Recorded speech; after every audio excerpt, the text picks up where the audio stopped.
Hello, everyone. I'm so excited to be here today, and everything is going great. It's been a great week so far. So I started Consumer Fusion back in 2013. That's when I got my start in reputation management. I kind of accidentally fell into the space. I was a victim of cyberbullying in high school. This was back during AOL dial-up days. I am so thankful that it was not when Snapchat and TikTok was available, because that would have crushed me back then. But I was too embarrassed to go to a parent or teacher for help, but I couldn't allow the information that was posted about me to stay online. So I figured out how to dispute and report it for removal on my own. And I was 15 at the time. Didn't do anything with that self-taught skill for several years. Flash forward 8 years later, after college, I met my now husband, Mark, and we had a close friend who needed help with some fake spam reviews. He had a dental office, and this was back when Google reviews and Yelp reviews were new to the scene. And his office manager had to let go of a new employee. She was a pill popper, and they terminated her. She posted a bunch of fake spam reviews on Google and Yelp. This was back before businesses were really monitoring reviews. They were that new, but it did impact his new patient revenue. It was brought to his attention like 3 months later. He walked in that day and was like, "Do you guys know what Yelp is? Are you familiar with reviews?" So I looked into it for him, and then I just offered to help him report it and clean it up. And I was able to remove all of the spam reviews. At that time, he was in a Rotary group, and there was an attorney who was being bashed by a competitor with fake reviews. And then that attorney connected me to a plastic surgeon in Los Angeles whose ex-wife was going a little crazy online with him and leaving a bunch of fake reviews. So I got my start in reputation management with illegitimate negative review removal. It was just kind of like word of mouth, snowballing. I was doing all the work myself, but Mark, who is my husband, who we've worked with together, we co-founded the company together. We both had this vision, like, yes, this is like our specialty niche where we're making immediate impact and helping businesses, but we just saw a greater picture for how we can help businesses just strengthen their online reputation altogether with more reviews, responding to reviews, for multiple locations, managing reviews. So we're bootstrapped. We haven't taken on any outside investment, and we have just been very disciplined in reinvesting into our platform and into our company over the last 10 years. And I'm so thankful for that, because we have grown into such a great company that's helping so many businesses. So it started from a really dark, negative experience, but now I'm just so thankful that we didn't give up, and I'm so proud of what we've grown into. I often think, like, if I could go back in time, like what I would want to tell myself, and I would still want to experience it because it did mold me into the person that I am today. My life is so great. I love where I'm at now, that had I not gone through that, I wouldn't have ended up here today. So it was definitely a blessing in disguise. That's a good question, because the last 2 to 3 years with AI has drastically changed, and all to our benefit, business owners as well. Like Consumer Fusion, we are incorporating AI every month. It's going to be completely different 5 years from now, but it's given us so many tools to scale our offering. It's been really exciting. So yeah, AI has absolutely changed the landscape of reputation management. Well, just that it allows our team to better service our clients without the need for more human bodies. Like everyone is saying, like, you're not going to get replaced by AI, but you will be replaced by someone utilizing AI. It's just things that we didn't even imagine would be possible that we're now able to do. Like, it's so cool. One thing that I love is for our enterprise account, our review listening, they can see and keep pulse on what everyone is saying across hundreds, even thousands of locations, and roll that up into review listening in seconds. This will be different on the SMB side versus the enterprise side. With the SMBs, the businesses who are late to the game in regards to reviews, are kind of struggling to keep up, because a lot of people don't realize that reviews make up 34% of Google's algorithm for ranking organically at the local level under like your main business categories and keywords. So like, just say you're a plumber and you're relatively new, or like you just opened, or you're just now starting to focus on your reviews. It's going to take a lot of time and energy to catch up to people who have already been playing, the reputation game for years. They have 6,000 reviews, 4.9, and they organically rank first. Like a lot is going to go into a strategy to catch up. So that is what a lot of SMBs are facing. And then challenges brand wide, this is more specific to franchising, is just getting franchisees to participate in strategy for reputation management. You can implement tools that automate like review requests, but getting a franchisee who's proactive, who cares to engage and kind of give forth the energy that is required for them to perform at the local level. So that's probably the challenge on the brand side. I often joke that our life feels like the Jerry Springer show sometimes. I'm constantly preaching, like, have a damage control in place for the event that your business or one of your team members or one of your franchisees goes viral for the wrong reasons. It happens daily. We're hearing about this. Sometimes, at scale is different in regards to how viral they go. But 6 weeks ago, maybe a little longer, one of our brands, their franchisee's child, like a teenage boy and his friends, were caught on video doing something awful. I'm not going to go into detail, but at the end of the day, they are young kids. They're going to make mistakes, but this went viral. I'm talking worldwide news. Like everyone that I've talked to about it, like, oh, I saw that. That was one of your clients. And I felt so bad for them because it was a franchisee's child. It wasn't the brand. It wasn't a franchisee, but they were flooded and bombarded on all the social sites, all the review sites, not just that location that was tied to the act. Other franchisees in the neighboring area and across the country, like everyone was getting just bashed from people who didn't have a direct firsthand experience with the brand. They just saw all the TikTok videos and the media stories and coverage of what had went down. So we did like a town hall meeting with their corporate team and the franchisees who were directly impacted, strategize what the messaging needs to be, how we're going to react on every social site, every review site. A lot of damage control went into manually reporting the content on the different sites to kind of try to offset all the attention. The good news is the issue has passed, but it was a very challenging 2 weeks for that brand. But we were able to remove, in regards to the reviews that did not have anything to do with the actual consumer experiences with the business, just from the media story. It's not just brands that we work with. We work with individual businesses, all verticals. Most often it stems from disgruntled ex-employees, have chips on their shoulder, and then they know that they can, cause immediate damage and hurt by posting certain things via online reviews. So that's probably the number one reason why. Outside of reviews, how we help businesses for home service-based businesses, Google has changed recently with their verification process.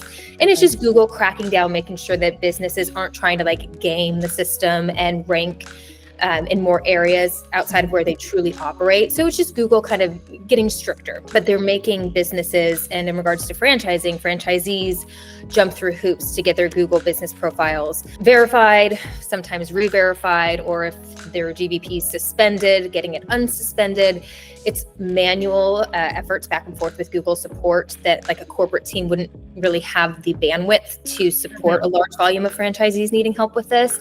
And then just your average business owner with 1 or 2 locations just wouldn't know how to do it. So that's another example of kind of how our team makes immediate impact with our clients.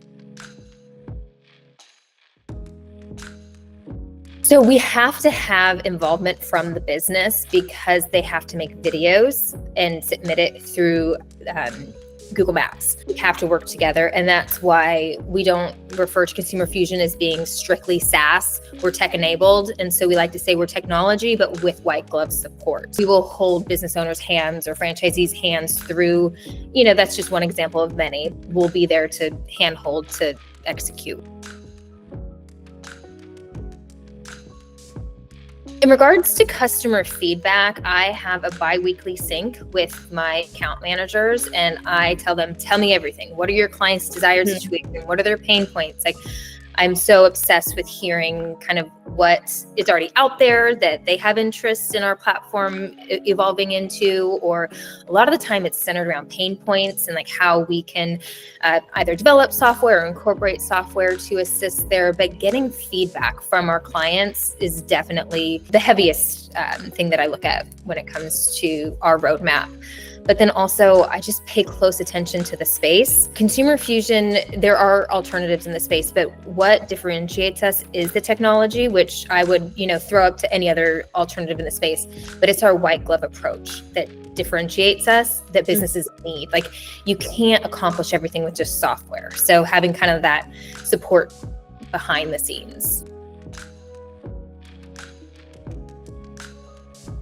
Just getting too emotional. A recent example that happened yesterday, there was a franchisee in the fire and water restoration industry. Older woman left him a negative review, very long and detailed.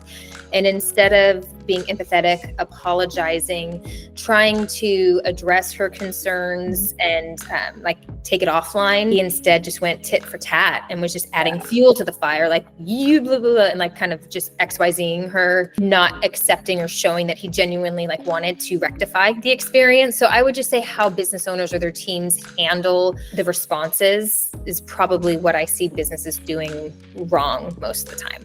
We always just say, devalue the review to the public by being empathetic, apologizing, trying to take it offline, give them a way for them to reach out to somebody at the business, whether it's a phone number, email, but just don't, add fuel to the fire with it.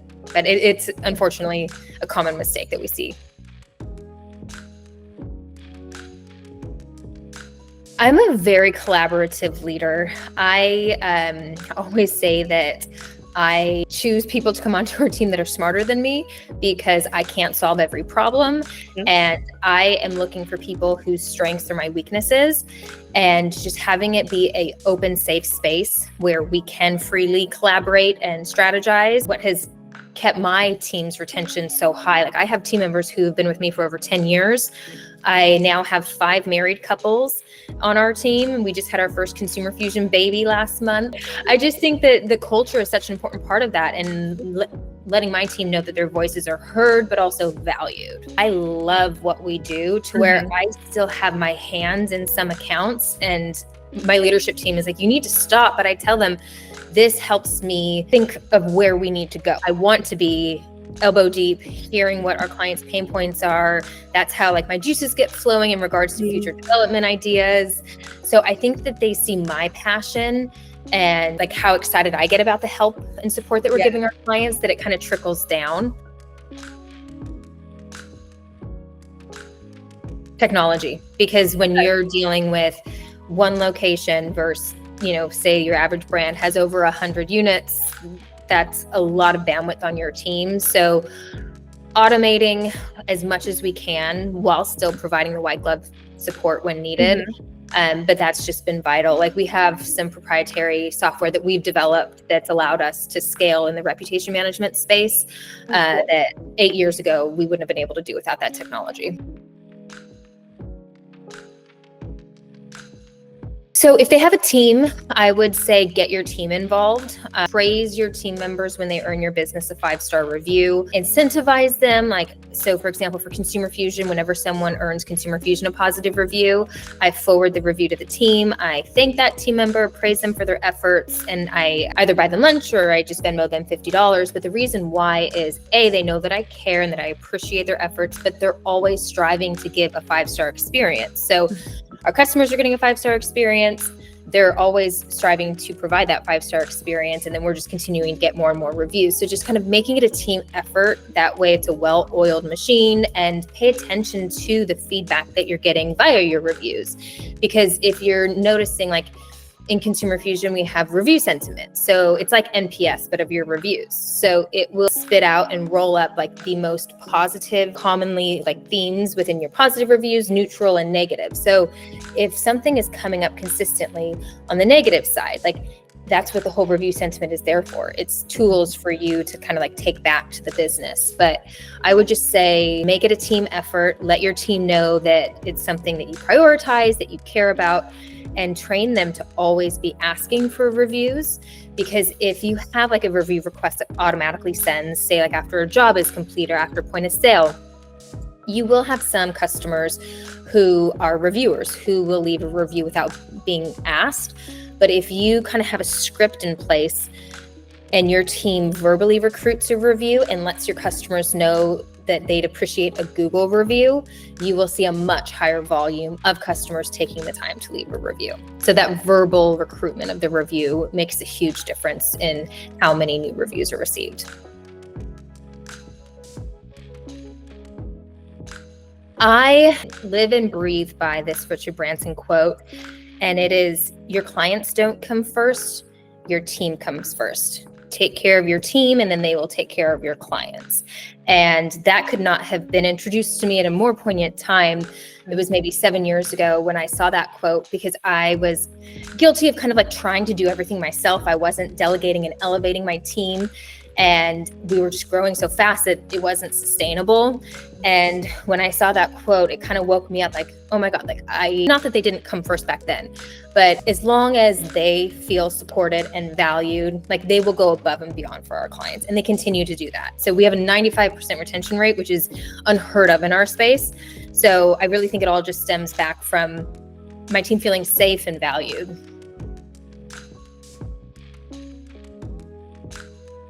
I would say it's to continue growing, but growing in a safe place where we continue providing quality results for our clients. And I mean, we've grown so much just the last few years alone that it's really exciting to think about where we'll be even a year from now, 2 years from now, 5 years from now. But I want to make sure that our team continues providing best-in-class service. I just don't want to grow too quickly or irresponsibly to where we outgrow that support. I also tell people, I started reputation management, consumer fusion, like that was fresh out of college. I'm self-taught, I'm bootstrapped. If I could go back and tell my younger self that, things that would be so valuable. But I really think the biggest thing is I was too intimidated and scared to ask other people for advice and for help. I would tell myself, find mentors and just pick their brains, because people are willing to share their, wealth of knowledge. I wasn't secure enough to ask for it back then. Whereas now I will go up to anybody and ask them, and anyone who comes to me, I'm more than willing to help as well. Even though I've had mentors outside of my space, leaders that I've, just been lucky to have in my life. So I wish I had started sooner. So anytime I'm talking to like college age kids, I always just say internships, like everything is based around relationships, and then finding those mentors who will just share their wisdom with you. Now I want to ask them this. I would hope that they would say empathetic and collaborative for two of them. And I'll be honest, they'll probably say A-type. I actually recently shared one of Gary Vee's podcasts a few weeks ago, where he was talking about how everyone has this like ideal vision of success, and we need to cut that out because success is different to everyone. There's 300 million ways to do it. And for me personally, I measure my success in my happiness. Like what I do makes me happy. I love what I do. It doesn't feel like work. I have a very, very strong work-life balance. I have 3 young kids, and I don't want to work my life away to where their young years fly by. So for me, my success is measured by happiness, but of course, like having a successful company kind of behind that. But that's just how I do it. Disappointing others, whether that's team members or clients. Earlier this year, we had an issue, which I won't go into detail, but I couldn't solve their problem. And that really hurt me, like not being able to do that. So I would just say disappointing others for sure is what failure looks like to me. Okay, well, I'm going to start with Saturdays, tying back into work-life balance. 3 young kids, they're all in sports and activities. So you can imagine that's football games, soccer games, birthday parties, barbecues. Like it's just quality family time. I don't read my emails. I'm unplugged, and that's a family day. But my Sundays, something that the last 2 years I've really focused on that I want to share with everyone on here because it has changed my life for the better. And it is a Sunday well spent brings a week of content. And that changes every Sunday. But when I spend my Sunday intentionally, where I am taking the steps to set my week up for success, so that could be meal prepping, it could be cleaning things out around the house, exercising, like they're all similar, they do differ. But when I spend my Sundays to set up my week, it is always so powerful. The Sundays where I have a Sunday fun day, where maybe I have too much to drink and I don't set my week up for success. Monday morning, I'm like, dang it, why did I do that? A Sunday well spent brings a week of content. That's, if anything from this whole podcast, I hope that is the viewer's biggest takeaway.